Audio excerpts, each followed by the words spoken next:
سلام دوستان، امیدوارم حالتون خوب باشه. با اولین ویدیوی آموزشی چنل ما خوش اومدید. حتما ما رو لایک کنید، دنبال بکنید و لطفا توی کامنت ها بنویسید اگر اپ یا نرم افزاری هستش که آموزشش رو دوست دارید یاد بگیرید تا ما سریعتر اون رو در چنل ویدیوی آموزشش رو قرار بدیم. آموزش امروزمون برنامه پاورپوینت هستش، آخرین نسخه و بروز شدهش که نصب توی ویندوز 10 و یا 11. پس اگر یه سری تفاوت‌های ظاهری و یا آپشن دیدید، با بروز کردنش میتونید به یه همچین قالبی برسید. وقتی صفحه پاورپوینت رو باز بکنید با یه سری قالب‌های آماده مواجه میشید که خیلی جذابن و یکی از کاربردهای جدید پاورپوینت. قالب‌ها به صورت کاملا آماده شده با فونت‌ها و تصاویر مختلف قرار داده شده. شما میتونید انتخاب بکنید و ادیتش بکنید، یعنی متن یا تصاویر رو به سبک خودتون در بیارید و کار سریع‌تر پیش میره. اما چون ما آموزش 0 تا 100 پاورپوینت رو برای شما داریم، روی ایجاد ارائه خالی میزنیم تا یک پاور سفید بیاد و بگیم هر بخش چه کاربردی داره. خب ما وارد صفحه پاورپوینت شدیم. اولین بخش سمت راست قسمت پایین علامت مثبت برای زوم کردن صفحه و علامت منفی برای کوچیک کردن صفحه است. نمایشگر کنارش برای اینه که اسلاید ها رو به صورت نمایشی و انیمیشن پشت سر هم برای شما نمایش بده.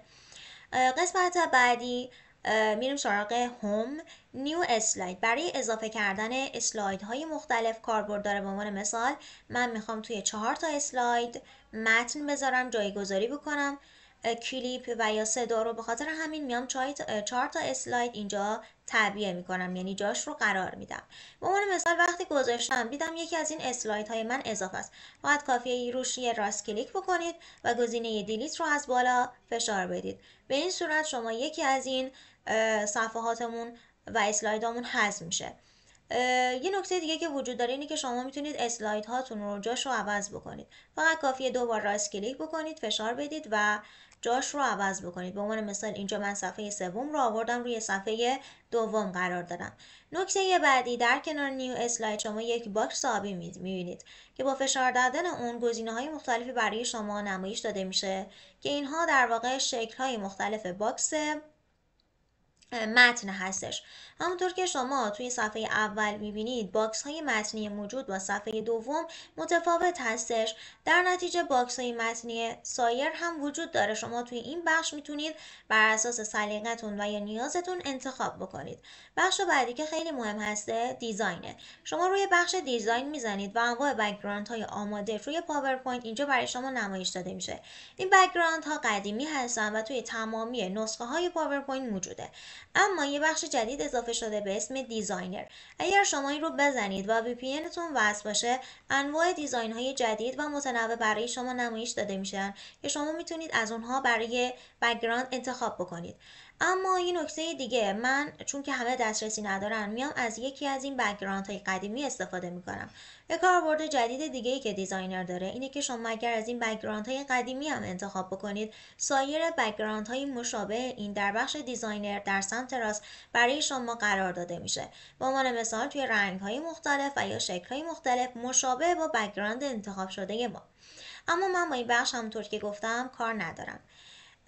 اما سایر بخش های ادیت این بخش، همونطور که شما بک‌گراند رو انتخاب بکنید توی بخش دیزاین یه بخشی داره به اسم بک‌گراند. اگر بزنید توی این قسمت میتونید رنگ بک‌گراند رو عوض کنید. به عنوان مثال من از رنگ چوب خوشم نمیاد و میخوام رنگ صورتی رو بذارم.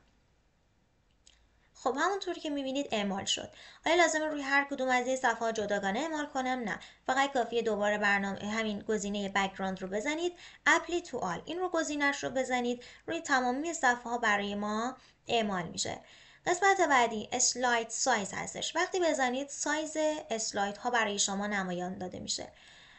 یه سایز استاندارد داره و یه سایز 16:9 که خب دوتا از پرکاربردترین سایزها هستن. اما اگه این دوتا سایز مورد نظر شما نبود میتونید توی بخش کاستوم بزنید و سایز مورد نظر خودتون رو با وارد کردن عدد ارتفاع و عرض مشخص بکنید. این قسمت هم همونطور که گفتم باکس های متنی هستش و شما میتونید انتخاب بکنید که چه باکس متن رو اضافه بکنید. برمیگردیم به قسمت هوم. بخش های متنوع دیگهش مونده که من میخوام الان بهتون بگم. من اول از همه باید یه متن رو بنویسم. سلام، خوبید، به عنوان مثال، یا هر متن دیگه‌ای که مورد نظر ما هستش. شما اول متنتون رو وارد میکنید. بخش بعدی ویرایش کردن متنه. فقط کافیه روش راست کلیک بکنید و همش رو کاور بکنید. خب همونطور که میبینید من روش راست کلیک کردم، همش رو کاور کردم و قابلیت های ویرایش این متن به همین جا قرار گرفته. ولی خب من از قسمت بالا به شما نشون میدم تا واضح تر باشه. اول از همه از سمت چپ بخوایم شروع کنیم، این فلش برای نشون دادن آندو هست. یعنی چی؟ یعنی شما یه کاری انجام دادی، یه ویرایشی انجام دادی ولی مورد دلخواه نبوده، میتونی گزینه برگشت به عقب رو بزنی. قسمت بعدی کات پیست و کپی پیسته. با کات کردن متن از اینجا برداشته میشه و با گزینه پیست در جای دیگه تعبیه میشه، جایگذاری میشه. اما کپی کردن یعنی در عین حال که متن من اینجا قرار داره، من میخوام در صفحه بعد هم همین متن رو قرار بدم و با کپی کردن این بخش و پیستش در بخش بعدی، این جمله رو من توی هر دو صفحه خواهم داشت. اما برم سراغ بخش‌های ویرایش متن. اولین قسمت اینجاست که با زدن این گزینه شما میتونی فونت های مختلف رو انتخاب بکنی. علاوه بر فونت شما میتونی ضخامت قلم رو هم برای هر کدوم از فونت ها انتخاب بکنی. به عنوان مثال من ضخامت لایت رو انتخاب میکنم، یعنی کمترین ضخامت. قسمت پایینش بی وجود داره که همون بولد کردن یا ضخیم کردن قلم هست. یه آیه کج وجود داره برای کج کردن قلم، یه خط زیرش گذاشتن و حالا کاربردهای این چنینی. بخش بعدی سایزشه. شما اینجا سایزهای مختلف رو میبینید و اگر سایزی مد نظرتون بود که بین این اعداد بود، فقط کافیه که سایز رو بنویسید و اینتر رو بزنید و تبدیل میشه به اون سایز مد نظر شما. ای بزرگ و ای کوچیک هم به همین صورت کم کم بزرگ و کوچیک میتونن بکنن سایز رو. قسمت بعد شما یه مارکر میبینید، با زدن اون که روش هم نوشته هایلایت کالر میتونید هایلایت بکنید متنتون رو. به عنوان مثال شما میتونید از رنگ های اینجا انتخاب بکنید و یا دلتون میخواد از رنگ بک‌گراند موجود در پایین صفحمون از همون رنگ بیان و اینجا هایلایت داشته باشن. فقط کافیه آی دروپر رو بزنید و روی قسمت بک‌گراند کلیک بکنید و میبینید که در حقیقت پس زمینه یا به اصطلاح هایلایت متنتون هم دقیقا همون رنگ میشه. ولی من فعلا میخوام یه رنگ زرد بذارم. این قسمت هم در حقیقت متن قلم رو مشخص میکنه دیگه که من خب میخوام مشکی باشه. بریم سراغ بخش بعدی، این قسمت که نوشته پاراگراف زیرش. توی قسمت اول شما میتونید برای شروع متنتون از نقطه استفاده بکنید یا نه میتونید از عدد استفاده کنید. برای افرادی هستش که مثلا خطهای متوالی رو میخوان بنویسن، به عنوان مثال که پشت سر هم دیگه باشه، مثلا خط اول درباره موضوع، خط دوم درباره موضوع دیگه، میتونن از 1 2 3 استفاده بکنن. قسمت زیر هم میخواد به شما نشون بده که این متن من توی قالب باکس تایپیش که هسته کجا قرار بگیره، به عنوان مثال سمت راست، وسط و یا سمت چپ، که این انتخابی بستگی به شما داره. و این قسمت اگر بزنید روش 3 تا گزینه میاره. این نشون میده که این بالای باکس باشه، وسط باکس قرار بگیره و یا پایین باکس. این چون الان سایزش بزرگه شاید خیلی نشون نده. من الان سایز قلممون رو بیام کوچیک بکنم.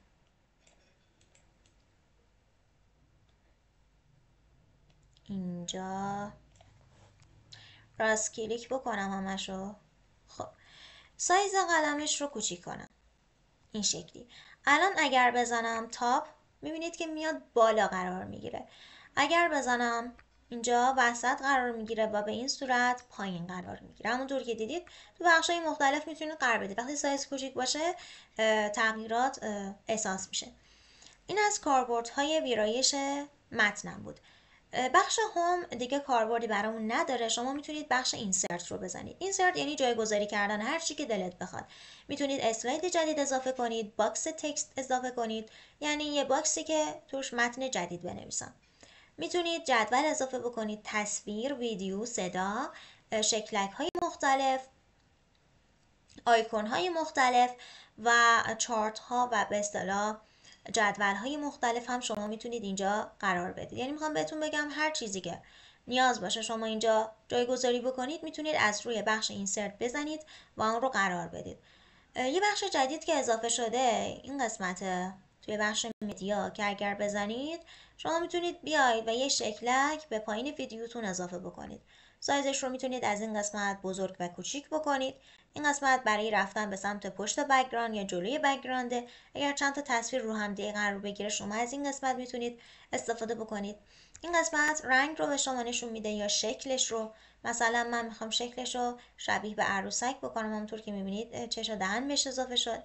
میتونم رنگش رو عوض بکنم و از این قسمت پایین هم میتونم ضخامت قلمش رو تغییر بدم. مثلا اینجا ضخامت زیاد میشه و یا اینکه مثلا به صورت خط تیره قرار میگیره ضخامت قلمش.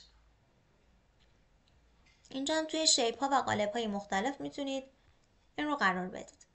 و خب حالا کاربردش چیه؟ برای کسایی که میخوان خودشون رو به صورت یک ویدیو این پایین قرار بدن، این خیلی فرمت جالبیه برای گذاشتن ویدیو. اما ادامه بخشای اینسرت رو هم بهتون توضیح بدم که یه بخش جدید هم داره، استاک ایمیج.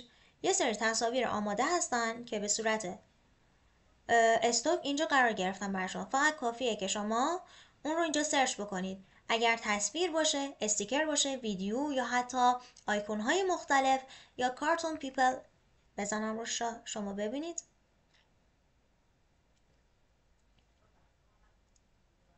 میبینید شکل ها و برچسب های کارتونی، چیزایی که شاید حس کنید حتما باید برید وارد برنامه های تدوین های مثلا صدا، موسیقی یا ویدیو شید، در صورتی که خود برنامه پاورپوینت همه اینا رو به صورت یک جا برای شما قرار داده که شما میتونید همه رو به صورت آماده از طریق پاورپوینت بروز شده توی این بخش استفاده کنید و به عنوان مثال یکی رو انتخاب بکنید. من تصویر رو انتخاب میکنم چون میخوام قابلیت های ویرایش تصویر و قاب رو هم بهتون نشون بدم. خب من تصویر رو آماده کردم.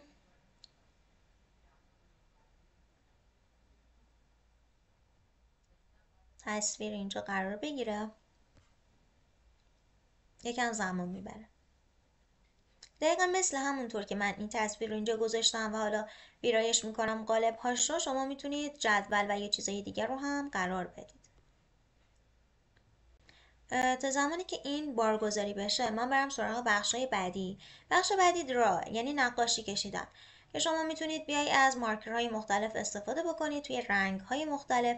اگر دوبار روش بزنید سایز قلم و رنگهای مختلف قلم برای شما میاد. و یه بخش جدیدی هم که بهش اضافه شده خطکشه، که شما میتونی یه خطکش رو بذاری و بعد با مارکر بکشی که این باعث میشه یه خط صاف بتونی بکشی، ولی خب کاربرد خیلی زیادی نداره. دیزاین رو هم که توضیح دادیم. قسمت بعدی برای انیمیشن کردن ویدیومونه. مثلا به عنوان مثال من برای صفحه اول دلم میخواد به شکل پرده باز بشه، یا صفحه دوم دوست دارم به صورت زوم وارد بشه، یا مثلا برای صفحه سوم هم دوست دارم حالت شطرنجی بشه و صفحه بالا بیاد. و حالا از کجا متوجه شم اینا قرار گرفتم؟ فقط کافیه بیایید روی نمایشگر پایین بزنید که به صورت اسلایدی و پشت سر هم برای شما نشون میده. حتی بخش بالا اسلاید شو هم داره که در حقیقت همین بخش پایین نمایشگر رو اومده برای شما توی یه بخش مجزا و جدا گذاشته و شما میتونید از روی همین قسمت هم وارد اسلاید بشید. قسمت انیمیشن هم داره که شما فقط باید هر کدوم از متن هاتون رو انتخاب بکنید. به عنوان مثال من توی صفحه اول قسمت سلام خوبی رو نوشتم. خب من این خطکش و قلم رو بردارم. بریم سراغ بخش انیمیشن. انیمیشن شما باید تصاویر یا متنتون رو انتخاب بکنید و این هم برای انیمیشنی کردن متن یا تصاویر روی بک‌گراند. به عنوان مثال خودش نوشته ورودی، یعنی شما مثلا وقتی اسلاید رو باز میکنید تصویر چطوری بیاد. به عنوان مثال من زوم رو انتخاب کردم. یا انتخاب بعدیمون اینه که وقتی که تصویر میخواد خارج شه به چه صورت خارج شه. من هم باز یک حالت دیگر رو انتخاب کردم. شما توی این قسمت میتونید هم ورودی و هم خروجی رو برای حالتهای انیمیشن طوری برای متن و به اصطلاح تصویر روی اسلایدتون انتخاب بکنید.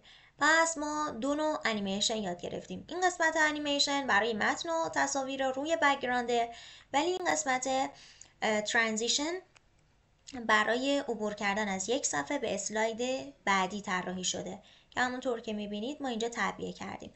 ولی من میخواستم تصویر رو هم نشون بدم. توی قسمت اینسرت برم، یک تصویر جدید بذارم. تصویر بارگذاری نشد. به عنوان مثال این تصویر رو بیام بذارم.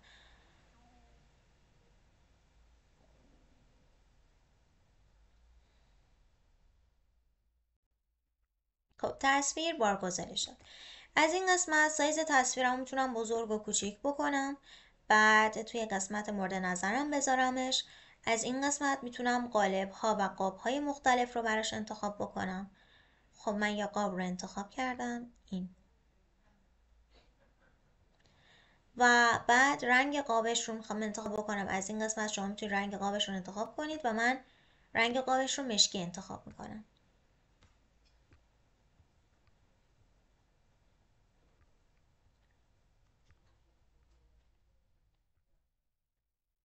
خب قاب ایجاد شد. ببینید یه قاب رو انتخاب کردم و رنگ قاب رو میخوام انتخاب بکنم. فقط کافیه که اینجا رنگ قاب رو به هر سبکی که دوست دارید خودتون انتخاب بکنید.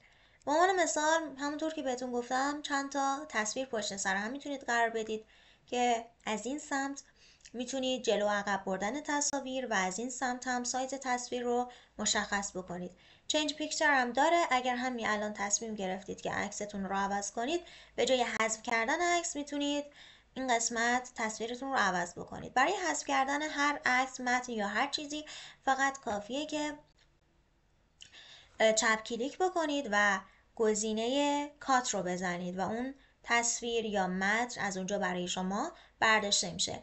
این آموزش کامل در حقیقت پاورپوینت بود.